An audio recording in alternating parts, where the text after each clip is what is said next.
Datuk, kita lihat negara kita Malaysia ini satu negara yang pada keseluruhannya aman tentram. Tidak ada perkara-perkara begini yang berlaku.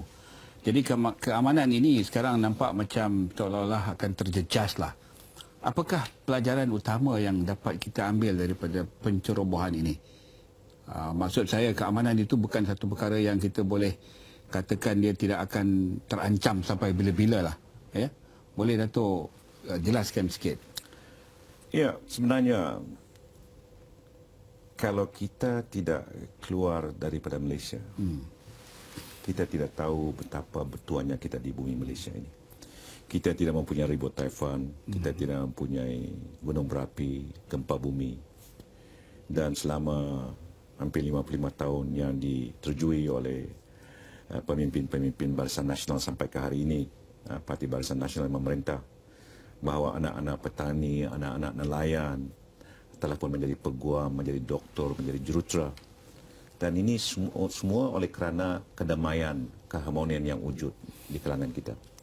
Dan apa yang saya katakan tadi, kalau kita keluar ke negara, misalnya kita ke Egypt, kita ke Syria, kita ke Tunisia, Somalia, nauzubillah, barulah kita tahu bahawa negara kita ini satu negara yang makmur, yang dianugerah oleh Allah SWT, begitu selesainya kita. Dan saya baru-baru pada bulan 2 tu saya ke Kairo, ke Egypt 3 kali. Egypt, ya, Kairo. Dan saya apabila sampai ke hotel, di antara hotel terkemuka di Egypt, dan saya bertanya dengan duty manager dia yang menghantar saya ke bilik kamar di hotel sana. Dan saya katakan, bertanya dengan beliau, how is Egypt now? Selepas revolusi, after the revolution. Dia mengatakan dengan saya, dia kata, Excellency, dia kata kalau dalam 5 minit, saya minta 5 minit. I ask for you for 5 minutes, saya kata. Dia nak menerangkan. Dia menerangkan. So, saya kata, welcome. Saya, dalam hemat saya bahawa dia begitu bangga sekali. So, dia bermula dengan, dia kata, Excellency, dia kata, saya di antara orang yang pertama pergi ke dataran Tahrir itu. Oleh kerana dia kata saya telah pun mendengar ucapan-ucapan daripada pemimpin-pemimpin pembangkang dan ini media-media, sosial media, dia kata daripada ini Facebook, SMS dan lain-lainnya. Dan tiba-tiba saya merasa benci dengan Husni Mubarak, saya merasa benci dengan kerajaan pada masa itu. Ya. Jadi saya dia kata ibu bapa saya dia kata berumur lebih daripada 70 tahun dan saya bawa anak saya yang kecil ke sana. Selepas itu saya arahkan mereka balik dan saya dia kata berkemah sana hampir seminggu. Saya begitu bersemangat sekali ingin melihat supaya kerajaan itu ditukar. Husni Mubarak dia kata dilesapkan. Dia kata dapat selepas tahun lebih dia kata. Dia kata janji-janji oleh pihak pembangkang bahawa barang akan turun, sewa rumah akan turun, gaji mereka akan dipertingkatkan. Dia kata, Excellency, di hotel ini, kalau bukan ada mesyuarat, dia kata, kadang-kadang dia cuma okupansi 20%, kadang-kadang keluar.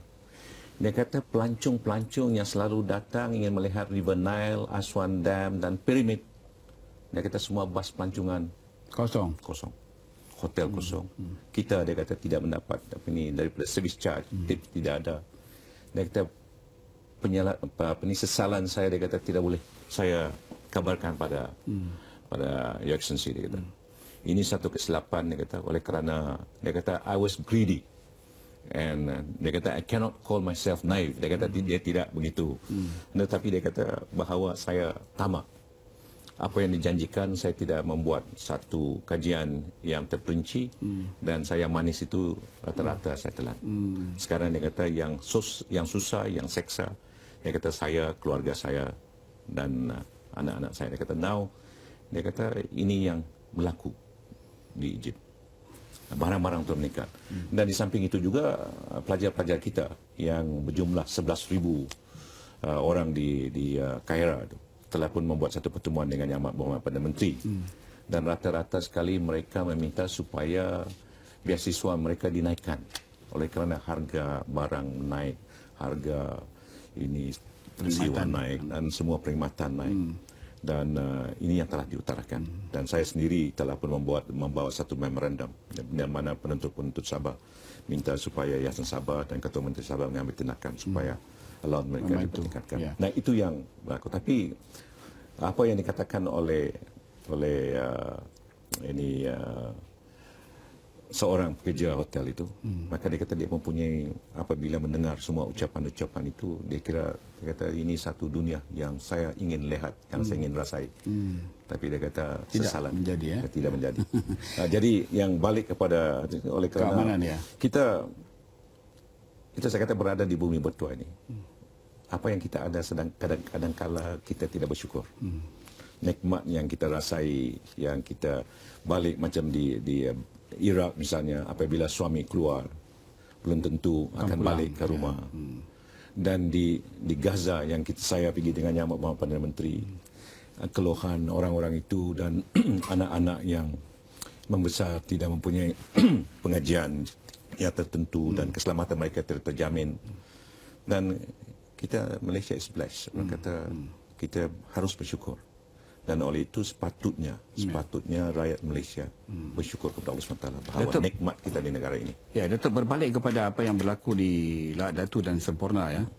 Saya lihat kita ni sebagai sebuah negara yang ingin mencari kedamaian sejagat di selatan Thailand, di selatan Filipina. Kita yang nak menjadi pendamai ni, kita pula yang diserang. Itu saya kurang faham, YB. Agaknya apa ni punca ni? Ya, yang kita awal-awal bincangkan tadi. Barangkali ada pihak-pihak yang tertentu tidak mahu Malaysia ataupun kepimpinan Malaysia ini diiktiraf. Dan ini juga saya percaya bahawa ini ada satu cabaran. Cabaran kepada kita bahawa betapa pentingnya kita bersatu. Betapa pentingnya kita mempertahankan kedaulatan negara kita.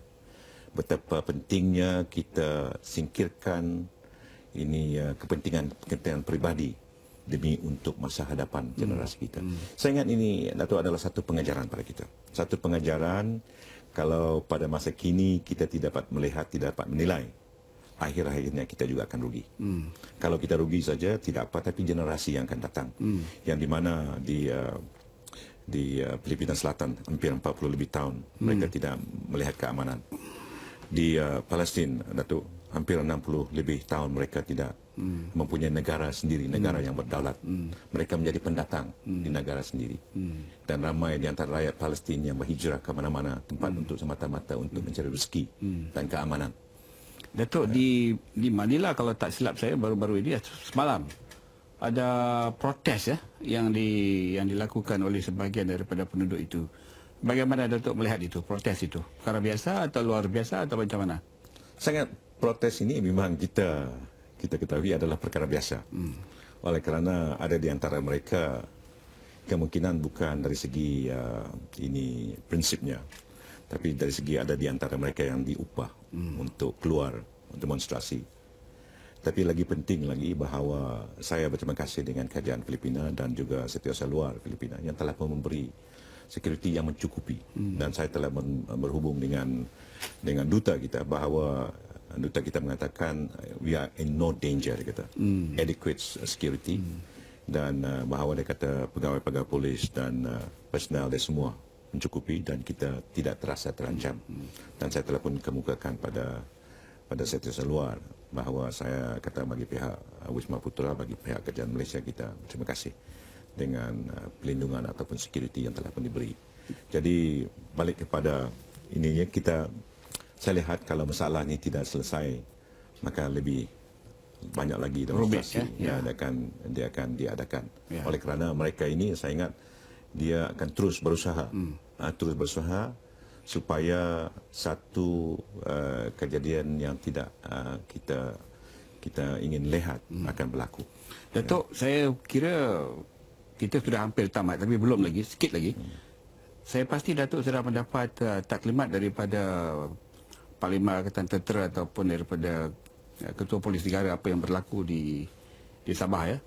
Apa maklum balas yang dapat daripada segi moral anggota kita di sana dan usaha-usaha yang cuba dibuat untuk memberi balik keamanan di situ?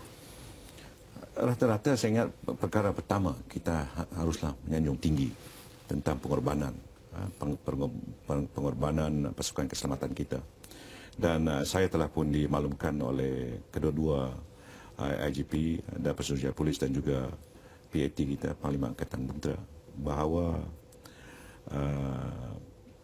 pasukan keselamatan kita mengetahui bahawa ini adalah satu orang kata mereka berhadapan dengan satu perkara yang mereka belum pernah hadapi di antara yang tapi walau bagaimanapun mereka akan terus mempertahankan yang saya katakan kedaulatan negara kita. Dan dari segi moral bahawa moral mereka begitu tinggi sekali. Dan yang penting bahawa rakyat Malaysia haruslah menyokong penuh pada usaha-usaha yang dijalankan oleh negara kita, oleh pasukan keselamatan kita. Datuk, kadang-kadang orang melihat perkara begini, dia mau mencari penyelesaian dengan cepat. Tapi saya kira dalam hal ini, pasal dia membabitkan negara lain, dia bukannya begitu mudah ya, pasal isu ini begitu kompleks. Jadi kita tak boleh mengharapkan penyelesaian yang begitu cepat, bukan? Kita harus menghadapi satu realiti. Realiti bahawa kita berhadapan dengan pengganas. Yang di mana mereka tidak boleh bawa dalam pertemuan dialog. Dan kita mempraktikkan orang kata wasatia, moderation. Yeah. Dan nyata sekali bahawa pengganas ini tidak mau betul ansur dengan apa yang kejadian di sana. Bukan rasional lah. Bukan rasional. Jadi oleh itu bahawa kita apabila kita mencari satu penyelesaian, ini sama juga ibarat pepatah Melayu ni, kalau menarik rambut daripada tepung, rambut jangan putus, tepung jangan berselerak. Demi kita untuk mencapai objektif kita, untuk mempertahankan kedaulatan negara kita, kita juga harus mengambil kira hubungan kita dengan negara jiran kita. Jadi apa juga yang kita lakukan, selain daripada kepentingan kita, tapi ada juga yang harus kita perbincangkan dengan negara tertentu. Datuk, saya kalau boleh mau berbincang lagi 2 jam dengan Datuk, tapi waktu tidak mengizinkan. Kita sudah sampai di hujung rancangan soal jawab. Jadi saya ucapkan terima kasih kepada Datuk kerana sudi datang ke studio. Salam hormat, selamat malam. Assalamualaikum warahmatullahi taala wabarakatuh.